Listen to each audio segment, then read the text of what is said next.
ඔව් දැන් මෙතන මේ ෂෙයා කරගන්නේ කොහොමද? මැසේජ් එකක් කියන එකට මෙන්න මෙහෙම ගෲප් එකට ගිහිල්ලා මෙන්න මේ අයිකන් එක මෙතන තියෙනවානේ මේ මෙතන අයිකන් එකක්.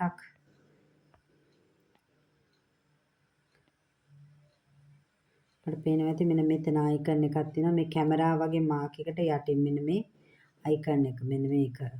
මෙන්න මේකේ ටච් කරාම මේ ටයිප් කරන බාර් එකේ මේ නිකන් අර කැරකිලා මේ ඇමුණුම් කටුවක් වගේ තියෙන එක ටච් කරාම ඒකේ මේ ගැලරි කියන එකෙන් ගිහිල්ලා අපිට ෆොටෝස් දාන්න පුළුවන්.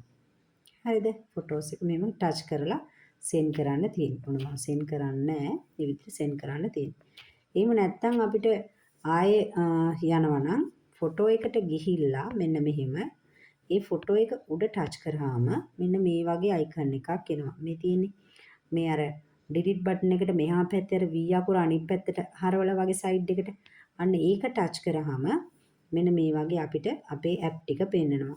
ඇප් ටික පෙන්නුවාම මෙන්න මේ වගේ WhatsApp එකට ගිහිල්ලා අපිට අවශ්‍ය නම මෙතනින් සර්ච් කරලා ඕනනම් සෙන්ඩ් කරන්න පුළුවන්. එහෙම නැත්නම් අපිට පුළුවන් මෙන්න මෙහෙම අපේ ගෲප් එකට මේක සෙන්ඩ් කරන්න මේ ඊතලේ ඔබලා. හරිද? මම දැන් ඒක සෙන්ඩ් කරේ නැහැ. මම යාට පෙන්නුවා විතරයි. අන්න ඒ විදිහට තමයි WhatsApp එකට ෆොටෝ එකක් WhatsApp එක හරහා කාට හරි ෂෙයා කරන්න.